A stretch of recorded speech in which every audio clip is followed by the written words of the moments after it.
ବିଚାରକର୍ତ୍ତା 6 ପର୍ବ। ଅନନ୍ତର ସଦାପ୍ରଭୁଙ୍କ ଦୃଷ୍ଟିରେ ଯାହା ମନ୍ଦ ଇସ୍ରାଏଲ ସନ୍ତାନଗଣ ତାହା କଲେ। ତେଣୁ ସଦାପ୍ରଭୁ ସେମାନଙ୍କୁ 7 ବର୍ଷ ପର୍ଯ୍ୟନ୍ତ ମିଦିନୀୟମାନଙ୍କର ହସ୍ତରେ ସମର୍ପଣ କଲେ। ତେଣୁ ମିଦିଆନୀୟମାନଙ୍କର ହସ୍ତ ଇସ୍ରାଏଲ ବିରୁଦ୍ଧରେ ପ୍ରବଳ ହେଲା। ପୁଣି ମିଦିଆନୀୟମାନଙ୍କର ସକାଶୁ ଇସ୍ରାଏଲ ସନ୍ତାନଗଣ ପର୍ବତସ୍ଥ ଗୋହିରୀ ଓ ଗୁମ୍ଫା ଓ ଦୁର୍ଗମ ସ୍ଥାନମାନଙ୍କରେ ବସା କଲେ। ତେଣୁ ଏହିପରି ହେଲା ଯେ ଇସ୍ରାଏଲୀୟମାନେ ବୀଜ ବୁଣିଲେ। ମିଦିଆନୀୟ ଓ ଅମାଲେକୀୟ ଓ ପୂର୍ବଦେଶୀୟ ଲୋକମାନେ ସେମାନଙ୍କ ବିରୁଦ୍ଧରେ ଚଢ଼ି ଆସନ୍ତି। ସେମାନେ ସେମାନଙ୍କ ବିରୁଦ୍ଧରେ ଚଢ଼ି ଆସି ସେମାନଙ୍କ ସମ୍ମୁଖରେ ଛାଉଣି କରି ଘଷା ପର୍ଯ୍ୟନ୍ତ ଭୂମିଜାତ ଶସ୍ୟାଦି ବିନାଶ କରନ୍ତି। ପୁଣି ଇସ୍ରାଏଲଙ୍କ ମଧ୍ୟରେ ପ୍ରାଣ ବଞ୍ଚିବାର କୌଣସି ଉପାୟ କି ମେଷ କି ଗୋରୁ କି ଗଧ କିଛି ରଖନ୍ତି ନାହିଁ। କାରଣ ସେମାନେ ଆପଣା ଆପଣା ପଶୁ ଓ ତମ୍ବୁ ଘେନି ଚଢ଼ି ଆସନ୍ତି। ସେମାନେ ପଙ୍ଗପାଳ ପରି ବହୁ ସଂଖ୍ୟକ ହୋଇ ଆସନ୍ତି। ସେମାନେ ଓ ସେମାନଙ୍କ ଓଟ ଉଭୟ ଅସଂଖ୍ୟ। ଆଉ ସେମାନେ ଦେଶକୁ ଉଚ୍ଛିନ୍ନ କରିବାକୁ ଆସନ୍ତି। ଏଣୁ ଇସ୍ରାଏଲ ମିଦିଅନ ସମ୍ମୁଖରେ ଅତି କ୍ଷୀଣ ହେଲେ। ପୁଣି ଇସ୍ରାଏଲ ସନ୍ତାନଗଣ ସଦାପ୍ରଭୁଙ୍କ ନିକଟରେ କ୍ରନ୍ଦନ କଲେ। ଏଥିରେ ଇସ୍ରାଏଲ ସନ୍ତାନଗଣ ମିଦିଅନ ସକାଶୁ ସଦାପ୍ରଭୁଙ୍କ ନିକଟରେ କ୍ରନ୍ଦନ କରନ୍ତେ ସଦାପ୍ରଭୁ ଇସ୍ରାଏଲ ସନ୍ତାନଗଣ ନିକଟକୁ ଏକ ଭବିଷ୍ୟତ ବକ୍ତା ପ୍ରେରଣ କଲେ। ତେଣୁ ସେ ସେମାନଙ୍କୁ କହିଲେ, ସଦାପ୍ରଭୁ ଇସ୍ରାଏଲର ପରମେଶ୍ୱର ଏହି କଥା କହନ୍ତି, ଆମ୍ଭେ ତୁମମାନଙ୍କୁ ମିସ୍ରରୁ ଆଣିଲୁ ଓ ଦାସଗୃହରୁ ତୁମମାନଙ୍କୁ ବାହାର କରି ଆଣିଲୁ। ପୁଣି ଆମ୍ଭେ ତୁମମାନଙ୍କୁ ମିସ୍ରୀୟମାନଙ୍କ ହସ୍ତରୁ ଓ ଯେଉଁମାନେ ତୁମମାନଙ୍କୁ ଉପଦ୍ରବ କଲେ ସେ ସମସ୍ତଙ୍କ ହସ୍ତରୁ ତୁମମାନଙ୍କୁ ଉଦ୍ଧାର କଲୁ ଓ ତୁମମାନଙ୍କ ସମ୍ମୁଖରୁ ସେମାନଙ୍କୁ ଘଉଡ଼ାଇ ଦେଲୁ। ଆଉ ସେମାନଙ୍କ ଦେଶ ତୁମମାନଙ୍କୁ ଦେଲୁ। ପୁଣି ଆମ୍ଭେ ତୁମମାନଙ୍କୁ କହିଲୁ, ଆମ୍ଭେ ହିଁ ସଦାପ୍ରଭୁ ତୁମମାନଙ୍କର ପରମେଶ୍ୱର। ତୁମେମାନେ ଯେଉଁ ଇମୋରୀୟମାନଙ୍କ ଦେଶରେ ବାସ କରୁଅଛ ସେମାନଙ୍କ ଦେବତାଗଣକୁ ଭୟ କରିବ ନାହିଁ। ମାତ୍ର ତୁମେମାନେ ଆମ୍ଭ ରବ ଶୁଣିନାହଁ।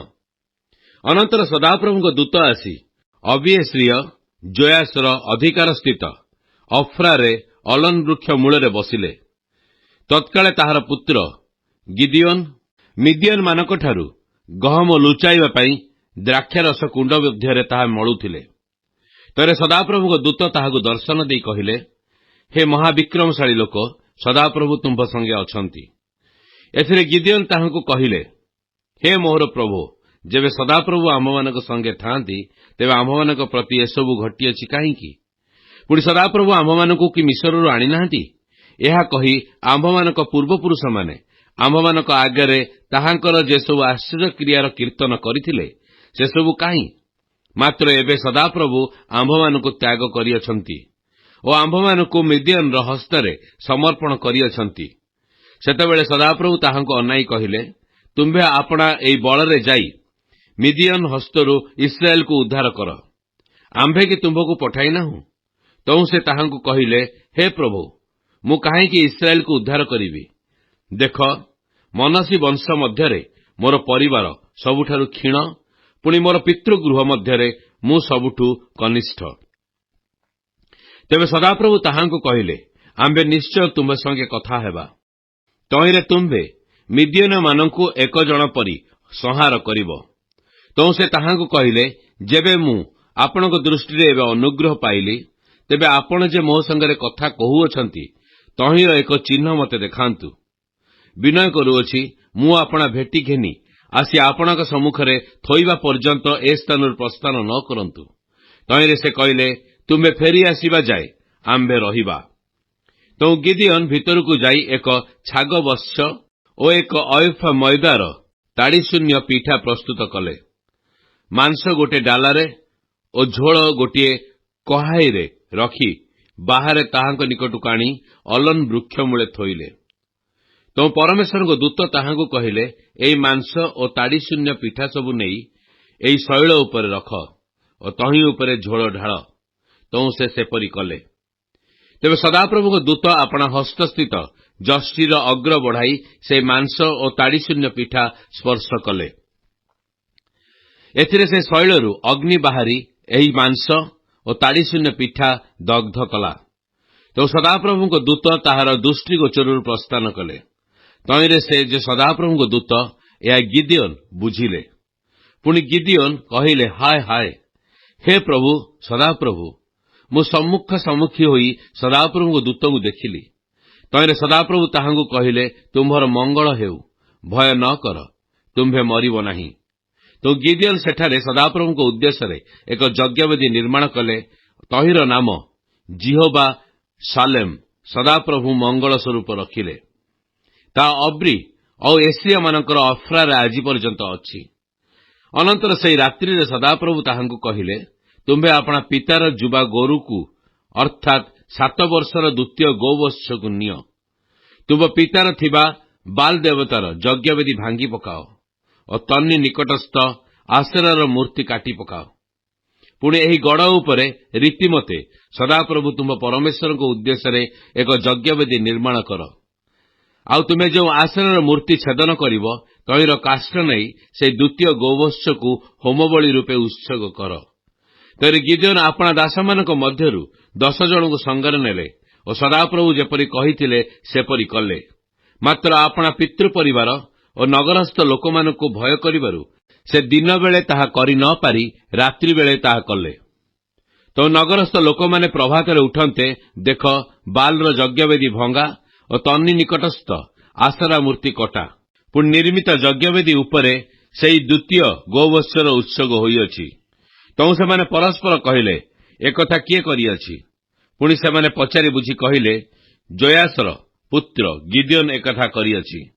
ତେବେ ନଗରସ୍ଥ ଲୋକମାନେ ଜୋୟାସକୁ ଡାକିଲେ ଓ କହିଲେ, ତୁମ୍ଭ ପୁତ୍ରକୁ ବାହାର କରି ଆଣ, ସେ ହତ ହେବ, କାରଣ ସେ ବାଲର ଯଜ୍ଞବେଦୀ ଭାଙ୍ଗିଅଛି ଓ ତନ୍ky ନିକଟସ୍ଥ ଆସେରା ମୂର୍ତ୍ତି କାଟି ପକାଇଛି।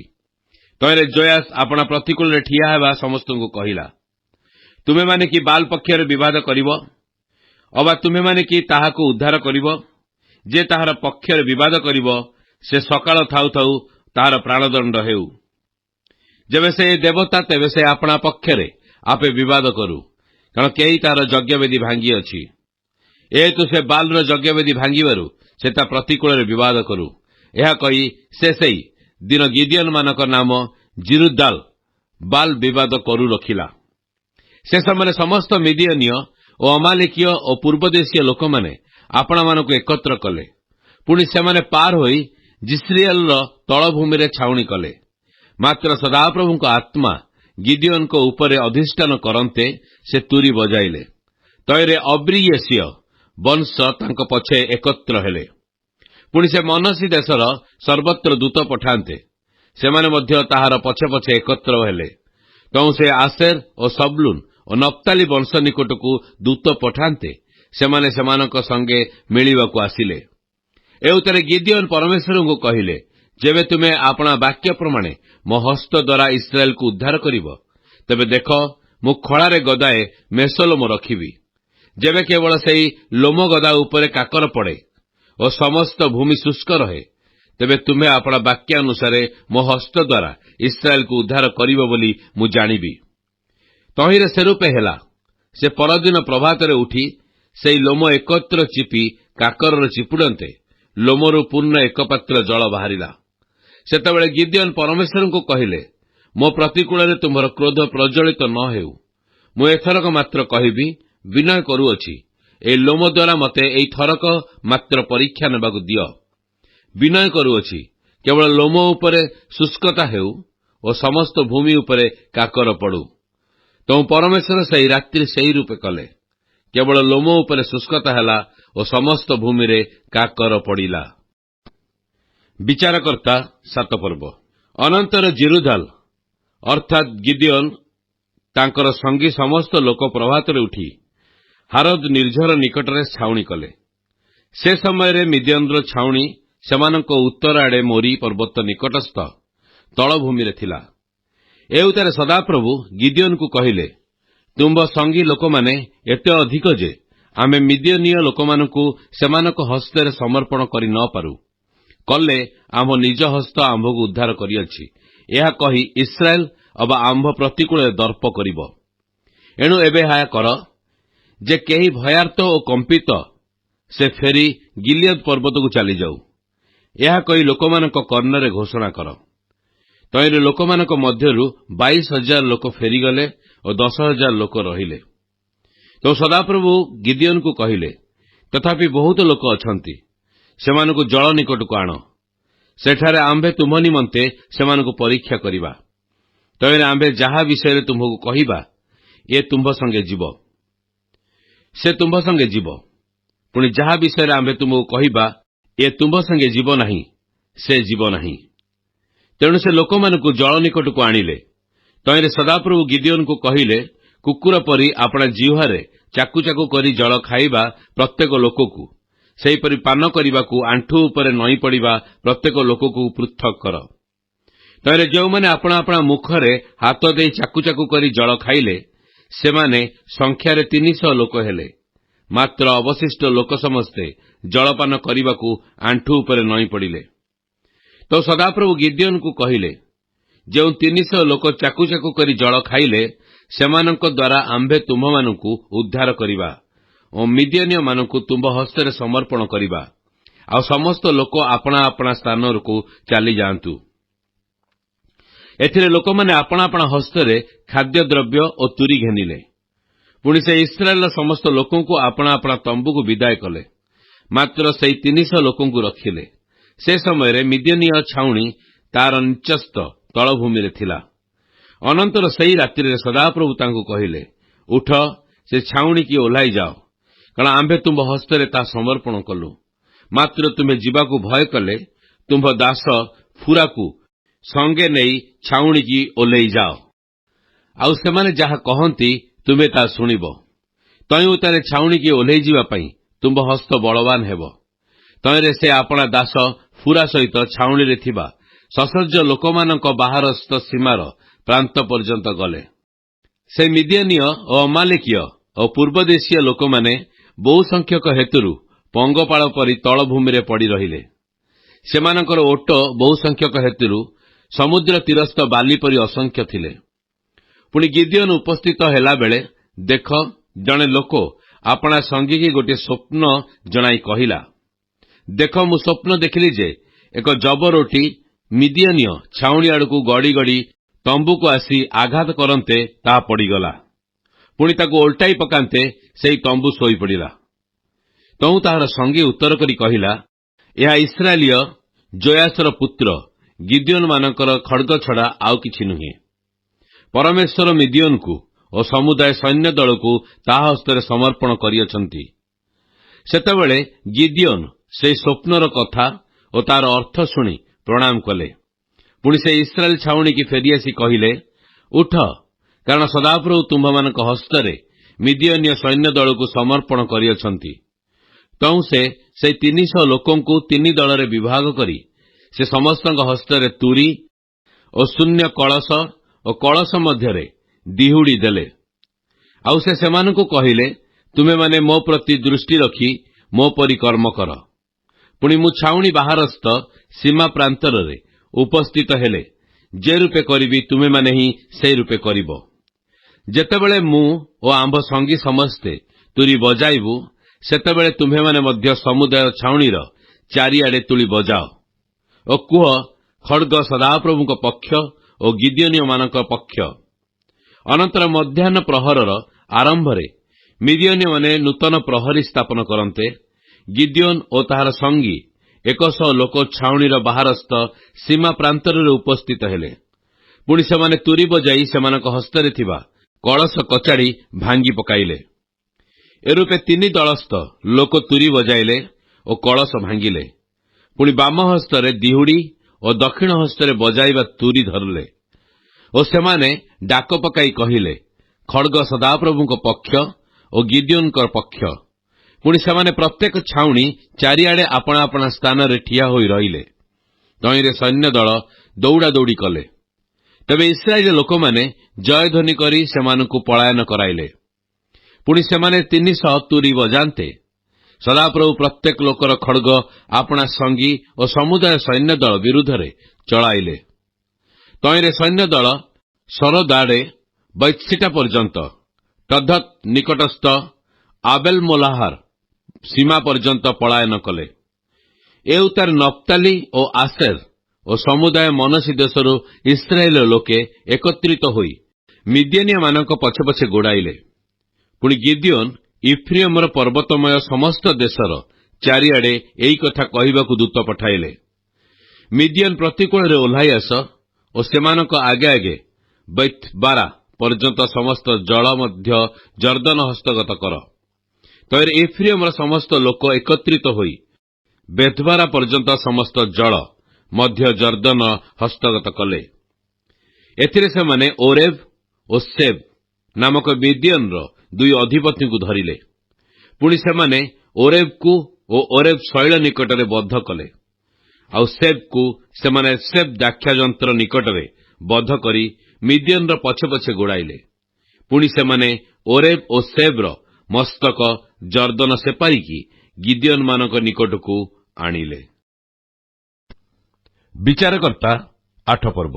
ଅନନ୍ତର ଇଫ୍ରେମର ଲୋକମାନେ ତାହାଙ୍କୁ କହିଲେ, ତୁମେ ମିଦିଆନ ସଙ୍ଗେ ଯୁଦ୍ଧ କରିବାକୁ ଗଲାବେଳେ ଆମ୍ଭମାନଙ୍କୁ ଯେ ଡାକିଲ ନାହିଁ, ତୁମ୍ଭେ ଆମ୍ଭମାନଙ୍କ ପ୍ରତି ଏ କି କଥା କଲ? ପୁଣି ସେମାନେ ତାଙ୍କ ସଙ୍ଗରେ ଅତ୍ୟନ୍ତ ବିବାଦ କଲେ। ଏଥିରେ ସେ ସେମାନଙ୍କୁ କହିଲେ, ଏବେ ତୁମ୍ଭମାନଙ୍କ ତୁଲ୍ୟ ମୁଁ କେଉଁ କର୍ମ କରିଅଛି? ଅବିଏସରର ସମସ୍ତ ଦ୍ରାକ୍ଷାଫଳ ସଂଗ୍ରହଠାରୁ କି ଇଫ୍ରେମର ଦ୍ରାକ୍ଷାଫଳ ଗଁ କରିବାର ଶ୍ରେଷ୍ଠ ନୁହେଁ? ପରମେଶ୍ୱର ତୁମ୍ଭମାନଙ୍କ ହସ୍ତରେ ସିନା ମିଦିଆନର ଓରେବ ଓ ସେବ ଦୁଇ ଅଧିପତିଙ୍କୁ ସମର୍ପଣ କଲେ, ମାତ୍ର ତୁମ୍ଭମାନଙ୍କ ତୁଲ୍ୟ ମୁଁ କେଉଁ କର୍ମ କରିପାରିଲି? ତେବେ ତାଙ୍କର ଏହି କଥା କହିବାରେ ତାଙ୍କ ପ୍ରତି ସେମାନଙ୍କ କ୍ରୋଧ ନିବୃତ୍ତ ହେଲା। ଏଉତାରେ ଗିଦିଓନ ଜର୍ଦ୍ଦନକୁ ଆସି ତାର ପାର ହେଲେ। ସେ ଓ ତାଙ୍କ ସଙ୍ଗୀ ସେ 300 ଲୋକ କ୍ଳାନ୍ତ ହେଲେ ହେଁ ପଛେ ପଛେ ଗୋଡ଼ାଉଥାନ୍ତି। ପୁଣି ସେ ସୁକୋତର ଲୋକମାନଙ୍କୁ କହିଲେ, ମୁଁ ନିବେଦନ କରୁଅଛି, ଆମ୍ଭର ପଶ୍ଚାତଗାମୀ ଲୋକମାନଙ୍କୁ ରୋଟି ଦିଅ, କାରଣ ସେମାନେ କ୍ଳାନ୍ତ ହୋଇଅଛନ୍ତି। ଓ ମୁଁ ମିଦିଆନର ରାଜା ସେବହ ଓ ସଲମୁନ୍ନର ପଛେ ପଛେ ଗୋଡ଼ାଉଅଛି। ତହିଁରେ ସୁକୋତର ଅଧିପତିମାନେ କହିଲେ, ସେବହ ସଲମୁନ୍ର ହାତ ତୁମ ହସ୍ତଗତ ହେଲାଣି ଯେ ଆମ୍ଭେମାନେ ତୁମ୍ଭ ସୈନ୍ୟଗଣକୁ ରୋଟି ଦେବୁ। ତହିଁରେ ଗିଦିଓନ କହିଲେ, ଏହି ସକାଶୁ ସଦାପ୍ରଭୁ ସେବହ ଓ ସଲମୁନକୁ ମୋ ହସ୍ତରେ ସମର୍ପଣ କଲେ। ମୁଁ ପ୍ରାନ୍ତରର କାନକୋଳି କଣ୍ଟାକାଦି ଦ୍ୱାରା ତୁମ୍ଭମାନଙ୍କ ମାଂସ ଚିରିବି। ତେଣୁ ସେ ସେଠାରୁ ପନୁଏଲକୁ ଉଠିଯାଇ ସେଠାର ଲୋକମାନଙ୍କୁ ସେହିପରି କହିଲେ। ତହିଁରେ ସୁକୋତର ଲୋକମାନେ ଯେପରି ଉତ୍ତର କରିଥିଲେ, ପନୁଏଲର ଲୋକମାନେ ମଧ୍ୟ ସେହିପରି ଉତ୍ତର ଦେଲେ। ତେବେ ସେ ପନୁଏଲର ସେହି ଲୋକମାନଙ୍କୁ କହିଲେ, ମୁଁ କୁଶଳରେ ଫେରିଆସିଲେ ଏହି ଗଡ଼ ଭାଙ୍ଗି ପକାଇବି। ଏହି ସମୟରେ ସେବହ ଓ ସଲମୁନ କୋରକୋରରେ ଥିଲେ ଓ ସେମାନଙ୍କର ସଙ୍ଗୀ ସୈନ୍ୟଦଳ ଊଣା ଅଧିକ 15,000 ଲୋକ ଥିଲେ। ପୂର୍ବଦେଶୀୟ ଲୋକମାନଙ୍କର ସମସ୍ତ ସୈନ୍ୟଦଳ ମଧ୍ୟରୁ ଏମାନେ କେବଳ ଅବଶିଷ୍ଟ ରହିଥିଲେ, କାରଣ ଖଡ୍ଗଧରି 1,20,000 ଲୋକ ହତ ହୋଇଥିଲେ। ଏଉତାରେ ଗିଦିଓନ ନୋବହ ଓ ଜିଗ୍ବିହର ପୂର୍ବ ଦିଗରେ ତମ୍ବୁ ନିବାସୀମାନଙ୍କ ପଥ ଦେଇ ଉଠିଯାଇ ସେହି ସୈନ୍ୟଦଳକୁ ଆଘାତ କଲେ, ଯେହେତୁ ସେହି ସୈନ୍ୟଦଳ ନିର୍ଭୟରେ ଥିଲେ। ସେତେବେଳେ ସେବହ ଓ ସଲମୁନ ପଳାୟନ କଲେ, ଏଣୁ ସେ ସେମାନଙ୍କ ପଛେ ପଛେ ଗୋଡ଼ାଇଲେ। ପୁଣି ମିଦିଆନର ସେହି ଦୁଇ ରାଜା ସେବହ ଓ ସଲମୁନକୁ ଧରି ସମସ୍ତ ସୈନ୍ୟଙ୍କୁ ଉଦ୍ବିଗ୍ନ କଲେ। ତେଣୁ ଜୋଆସର ପୁତ୍ର ଗିଦିଓନ ହେରସର ଘାଟି ଦେଇ ଯୁଦ୍ଧରୁ ଫେରିଆସିଲେ। ପୁଣି ସେ ସୁକୋତର ଲୋକମାନଙ୍କ ମଧ୍ୟରୁ ଜଣେ ଯୁବାକୁ ଧରି ପଚାରିଲେ। ତହିଁରେ ସେ ସୁକୋତର ଅଧିପତି ଓ ତହିଁର ପ୍ରାଚୀନମାନଙ୍କର 77 ଜଣଙ୍କର ନାମ ତାଙ୍କ ପାଇଁ ଲେଖାଇଦେଲା। ଏଥି ଉତ୍ତାରେ ସେ ସୁକୋତର ଲୋକମାନଙ୍କ ନିକଟକୁ ଆସି କହିଲେ, ସେବହ ଓ ସଲମନକୁ ଦେଖ, ଏମାନଙ୍କ ବିଷୟରେ ତୁମେମାନେ ପରା ଆମ୍ଭକୁ ତୁଚ୍ଛ କରି କହିଥିଲ। ସେବହ ଓ ସଲମନର ହାତ କି ତୁମର ହସ୍ତଗତ ହେଲାଣି ଯେ ଆମ୍ଭେମାନେ ତୁମ୍ଭର କ୍ଳାନ୍ତ ଲୋକମାନଙ୍କୁ ରୋଟି ଦେବୁ। ତେଣୁ ସେ ସେହି ନଗରର ପ୍ରାଚୀନମାନଙ୍କୁ ଧରିଲେ ଓ ପ୍ରାନ୍ତରର କାନକୋଳି କଣ୍ଟାକାଦି ନେଇ ତଦ୍ୱାରା ସୁକୋତର ଲୋକମାନଙ୍କୁ ଶିକ୍ଷା ଦେଲେ। ପୁଣି ସେ ପନୁଏଲ ଗଡ଼ ଭାଙ୍ଗି ପକାଇଲେ ଓ ନଗରସ୍ଥ ଲୋକମାନଙ୍କୁ ବଦ୍ଧ କଲେ। ଆଉ ସେ ସେବହକୁ ଓ ସଲମୁନକୁ କହିଲେ, ତୁମ୍ଭେମାନେ ତାବୋରରେ ଯେଉଁ ଲୋକମାନଙ୍କୁ ବଦ୍ଧ କଲ, ସେମାନେ କି ପ୍ରକାର ଲୋକ? ତହିଁରେ ସେମାନେ ଉତ୍ତର କଲେ, ଆପଣ ଯେପରି ସେମାନେ ସେପରି, ପ୍ରତ୍ୟେକ ରାଜପୁତ୍ର ପରି ଥିଲେ। ତେବେ ସେ କହିଲେ, ସେମାନେ ତ ମୋର ଭାଇ, ମୋ ମାତାର ପୁତ୍ର। ମୁଁ ଜୀବିତର ପ୍ରଭୁଙ୍କର ନାମ ନେଇ କହୁଅଛି, ତୁମେମାନେ ଯେବେ ସେମାନଙ୍କୁ ବଞ୍ଚାଇ ରଖିଥାନ୍ତ, ତେବେ ମୁଁ ତୁମ୍ଭମାନଙ୍କୁ ବଦ୍ଧ କରନ୍ତି ନାହିଁ। ତେଣୁ ସେ ଆପଣା ଜ୍ୟେଷ୍ଠପୁତ୍ର ଜେଥରକୁ କହିଲେ, ଉଠ, ସେମାନଙ୍କୁ ବଦ୍ଧ କର। ମାତ୍ର ସେ ଯୁବା ଆପଣା ଖଡ୍ଗ ବାହାର କଲା ନାହିଁ, କାରଣ ସେ ଯୁବା ଥିବାରୁ ଭୟ କଲା। ତହିଁରେ ସେବହ ଓ ସଲମୁନ କହିଲେ, ତୁମେ ଉଠି ଆମ୍ଭମାନଙ୍କୁ ଆଘାତ କର, କାରଣ ଯେପରି ପୁରୁଷ ତାହାର ସେପରି ବୀରତ୍ୱ। ଏ ଉତ୍ତରେ ଗିଦ୍ୟୋନ ଉଠି ସେବହକୁ ଓ ସଲମୁନକୁ ବଧ କଲେ। ପୁଣି ସେମାନଙ୍କ ଓଟମାନଙ୍କ ଗଳାର ସମସ୍ତ ଚନ୍ଦ୍ରହାର କାଢ଼ିନେଲେ। ଅନନ୍ତର ଇସ୍ରାଏଲ ଲୋକମାନେ ଗିଦ୍ୟୋନକୁ କହିଲେ, ତୁମ୍ଭେ ଓ ତୁମ୍ଭ ପୁତ୍ର ମଧ୍ୟ ତୁମ୍ଭର ପୁତ୍ର ଆମ୍ଭମାନଙ୍କ ଉପରେ କର୍ତ୍ତୃତ୍ୱ କର, କାରଣ ତୁମ୍ଭେ ମିଦିୟନ ହସ୍ତରୁ ଆମ୍ଭମାନଙ୍କୁ ଉଦ୍ଧାର କରିଅଛ। ତେବେ ଗିଦ୍ୟୋନ ସେମାନଙ୍କୁ କହିଲେ, ମୁଁ ତୁମ୍ଭମାନଙ୍କ ଉପରେ କର୍ତ୍ତୃତ୍ୱ କରିବି ନାହିଁ, କିମ୍ବା ମୋର ପୁତ୍ର ତୁମ୍ଭମାନଙ୍କ ଉପରେ କର୍ତ୍ତୃତ୍ୱ କରିବ ନାହିଁ। ସଦାପ୍ରଭୁ ତୁମ୍ଭମାନଙ୍କ ଉପରେ କର୍ତ୍ତୃତ୍ୱ କରିବେ। ପୁଣି ଗିଦ୍ୟୋନ ସେମାନଙ୍କୁ କହିଲେ, ମୁଁ ତୁମ୍ଭମାନଙ୍କ ନିକଟରେ ଏହି ନିବେଦନ କରୁଅଛି ଯେ, ତୁମେମାନେ ପ୍ରତ୍ୟେକ ଆପଣା ଆପଣା ଲୁଟିତ ନଥ ଆମ୍ଭକୁ ଦିଅ, କାରଣ ସେମାନେ ଇସ୍ମାଇଲର ଲୋକ ଥିବାରୁ ସେମାନଙ୍କର ସୁବର୍ଣ୍ଣ ନଥ ଥିଲା। ତହିଁରେ ସେମାନେ ଉତ୍ତର କଲେ, ଆମ୍ଭେମାନେ ତାହା ଅବଶ୍ୟ ଦେବୁ। ପୁଣି ସେମାନେ ବସ୍ତ୍ର ବିଛାଇ ପ୍ରତ୍ୟେକ ତହିଁ ମଧ୍ୟରେ ଆପଣା ଆପଣା ଲୁଟିତ ନଥ ପକାଇଲେ। ତହିଁରେ ଚନ୍ଦ୍ରହାର ଓ ଝୁମୁକା ଓ ମିଦିଆନିଆ ରାଜାମାନଙ୍କର ପରିଧେୟ ବାଇଗଣିଆ ରଙ୍ଗ ବସ୍ତ୍ର ଓ ସେମାନଙ୍କର ଓଟର ଗଳାହାର ଛଡ଼ା ତାଙ୍କର ବାଞ୍ଛିତ ସୁବର୍ଣ୍ଣ ନଥର ପରିମାଣ 1,700 ସେକଲ ସୁବର୍ଣ୍ଣ ହେଲା। ତ ଗିଦ୍ୟୋନ ତହିଁର ଏକ ଏଫୋଦ ବନାଇ ଆପଣା ଅଫ୍ରା ନାମକ ନଗରରେ ରଖିଲେ। ଆଉ ସମସ୍ତ ଇସ୍ରାଏଲ ତହିଁର ପଶ୍ଚାଦଗମନ କରି ସେଠାରେ ବ୍ୟଭିଚାରୀ ହେଲେ। ପୁଣି ତାହା ଗିଦ୍ୟୋନମାନଙ୍କ ପ୍ରତି ଓ ତାହାଙ୍କ ବଂଶ ପ୍ରତି ଫାନ୍sh ସ୍ୱରୂପ ହେଲା। ଏହି ରୂପେ ମିଦିୟନ ଇସ୍ରାଏଲ ସନ୍ତାନମାନଙ୍କ ସମ୍ମୁଖରେ ବଶୀଭୂତ ହେଲା ଓ ସେମାନେ ଆପଣାମାନଙ୍କ ମସ୍ତକ ଉଠାଇଲେ ନାହିଁ। ତଉଁ ଗିଦ୍ୟୋନମାନଙ୍କର ସମୟରେ ଦେଶ 40 ବର୍ଷ ବିଶ୍ରାମ ପାଇଲା। ଅନନ୍ତର ଯୋସାୟର ପୁତ୍ର ଜିରୁଦାଲ ଯାଇ ତାଙ୍କ ନିଜ ଗୃହରେ ବାସ କଲେ। ସେ ଗିଦ୍ୟୋନର ଔରସଜାତ 3 କୋଟି 10 ପୁତ୍ର ଥିଲେ, କାରଣ ତାଙ୍କର ଅନେକ ଭାର୍ଯ୍ୟା ଥିଲେ। ପୁଣି ସିକେମରେ ତାଙ୍କର ଯେଉଁ ଉପପତ୍ନୀ ଥିଲା, ସେ ମଧ୍ୟ ତାଙ୍କର ଏକ ପୁତ୍ର ଜନ୍ମ କଲା। ତହିଁରେ ସେ ତାହାର ନାମ ଅବିମେଲେକ ରଖିଲେ। ଏ ଉତ୍ତରେ ଯୋସାୟର ପୁତ୍ର ଗିଦ୍ୟୋନ ଉତ୍ତମ ବୃଦ୍ଧାବସ୍ଥାରେ ମଲେ। ପୁଣି ଅବ୍ରିଏସୀୟମାନଙ୍କର ଅର୍ଫ୍ରାରେ ତାଙ୍କର ପିତା ଜୋୟାସର କବରରେ କବର ପାଇଲେ। ଅନନ୍ତର ଗିଦ୍ୟୋନ ମଲାକ୍ଷଣେ ଇସ୍ରାଏଲ ସନ୍ତାନମାନେ ଫେରି ବାଲ ଦେବତାଗଣର ପଶ୍ଚାଦଗାମୀ ହୋଇ ବ୍ୟଭିଚାରୀ ହେଲେ। ପୁଣି ବାଲ ବରିତକୁ ଆପଣାମାନଙ୍କ ପରମେଶ୍ୱର କରି ମାନିଲେ। ଆଉ ଚତୁର୍ଦିଗସ୍ଥ ଶତ୍ରୁଗଣ ହସ୍ତରୁ ଇସ୍ରାଏଲ ସନ୍ତାନଗଣକୁ ରକ୍ଷା କରିଥିଲେ ଯେ ସଦାପ୍ରଭୁ ସେମାନଙ୍କ ପରମେଶ୍ୱର ତାହାଙ୍କୁ ସେମାନେ ସ୍ମରଣ କଲେ ନାହିଁ। କିଏ ବା ଜିରୁଦାଲ ଅର୍ଥାତ୍ ଗିଦ୍ୟୋନ ଇସ୍ରାଏଲର ପ୍ରତି ଯେ ରୂପ ମଙ୍ଗଳ କରିଥିଲେ, ସେମାନେ ତଦନୁସାରେ ତାଙ୍କର ବଂଶ ପ୍ରତି ଦୟା ବ୍ୟବହାର କଲେ ନାହିଁ। ଗୁଡ୍ ମର୍ଣ୍ଣିଂ, ପ୍ରାଇଜ୍ ଦ ଲର୍ଡ। ଆଜି ବାଇବଲ ପଠନ ଦିନ ସଂଖ୍ୟା 47, ଶୁକ୍ରବାର। ଆଜି ଆମ୍ଭେମାନେ ବିଚାରକର୍ତ୍ତା 6 ପର୍ବରୁ 8 ପର୍ବକୁ ପାଠ କରିଅଛୁ। ଆସନ୍ତୁ ଆଜିର ପଠିତ ଶାସ୍ତ୍ରାଂଶର ସାରାଂଶକୁ ଚିନ୍ତା କରିବା। ପୁନର୍ବାର ଇସ୍ରାଏଲ ସନ୍ତାନଗଣ ସଦାପ୍ରଭୁଙ୍କ ଦୃଷ୍ଟିରେ ଯାହା ମନ୍ଦ ତାହା କଲେ। ତେଣୁ ଈଶ୍ୱର ଇସ୍ରାଏଲକୁ 7 ବର୍ଷ ପାଇଁ ମିଦିୟନୀୟମାନଙ୍କର ହସ୍ତରେ ସମର୍ପଣ କଲେ। ଇସ୍ରାଏଲ ଲୋକମାନେ ମିଦିୟନୀୟମାନଙ୍କ ଦ୍ୱାରା ଦୁଃଖ ଭୋଗ କରୁଥିବା ସମୟରେ ସେମାନେ ଈଶ୍ୱରଙ୍କ ନିକଟରେ କ୍ରନ୍ଦନ କଲେ ଏବଂ ଈଶ୍ୱର ଗିଦ୍ୟୋନଙ୍କୁ ବିଚାରକର୍ତ୍ତା ଭାବରେ ଉଠାଇଲେ। ବିଚାରକର୍ତ୍ତା ଗିଦ୍ୟୋନ ଜଣେ ଏପରି ମନୁଷ୍ୟ ଥିଲେ ଯିଏ ମିଦିୟନୀୟମାନଙ୍କ ଦ୍ୱାରା ଯେପରି ଦେଖା ନ ଯାଆନ୍ତି ଏଥିପାଇଁ ଦ୍ରାକ୍ଷାକୁଣ୍ଡରେ ଗହମ ମର୍ଦ୍ଦନ କରୁଥିଲେ। କିନ୍ତୁ ଈଶ୍ୱର ତାଙ୍କୁ ଜଣେ ମହାନ ବୀର ବୋଲି ସମ୍ବୋଧନ କଲେ ଏବଂ ଯାଇ ଇସ୍ରାଏଲକୁ ମିଦିୟନୀୟମାନଙ୍କ ହସ୍ତରୁ ଉଦ୍ଧାର କରିବାକୁ କହିଲେ।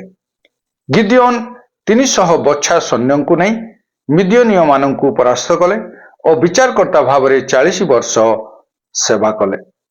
ଇସ୍ରାଏଲ ଲୋକମାନେ ଯେତେବେଳେ ଗିଦ୍ୟୋନଙ୍କୁ ଇସ୍ରାଏଲ ଉପରେ କର୍ତ୍ତୃତ୍ୱ କରିବା ପାଇଁ କହିଲେ, ଗିଦ୍ୟୋନ ସେମାନଙ୍କ ଅନୁରୋଧକୁ ନାସ୍ତି କଲେ ଏବଂ ତାହା ପରିବର୍ତ୍ତେ ସେ ଗୋଟିଏ ସୁବର୍ଣ୍ଣ ଏଫୋଦ ମହାଯାଜକୀୟ ବସ୍ତ୍ର ନିର୍ମାଣ କଲେ। କାଳକ୍ରମେ ଲୋକମାନେ କିନ୍ତୁ ସେହି ଏଫୋଦକୁ ଉପାସନା କଲେ ଏବଂ ଏଫୋଦ ଗିଦ୍ୟୋନଙ୍କ ଗୃହ ନିମନ୍ତେ ଗୋଟିଏ ଫାନ୍ଦ ସ୍ୱରୂପ ହେଲା। ଇସ୍ରାଏଲ ଲୋକମାନେ ଯେତେବେଳେ ଶାନ୍ତିରେ ବାସ କରୁଥିଲେ ସେ ସମୟରେ ପୁନର୍ବାର ସେମାନେ ପ୍ରତିମା ଗୁଡ଼ିକର ସେବା କଲେ ଓ ସେମାନଙ୍କର ଏପରି ବ୍ୟବହାର ବିଚାରକର୍ତ୍ତା ପୁସ୍ତକରେ ବାରମ୍ବାର ଦେଖିବାକୁ ମିଳେ। ଖ୍ରୀଷ୍ଟଙ୍କ ଠାରେ ଏକତ୍ର, ଆହା, ଏହା କି ଆଶୀର୍ବାଦର ବିଷୟ ଅଟେ। ଏହା ଥିଲା ଆଜିର ପଠିତ ଶାସ୍ତ୍ରାଂଶର ସାରାଂଶ। ପ୍ରଭୁ ଆମ ପ୍ରତ୍ୟେକଙ୍କୁ ଆଶୀର୍ବାଦ କରନ୍ତୁ।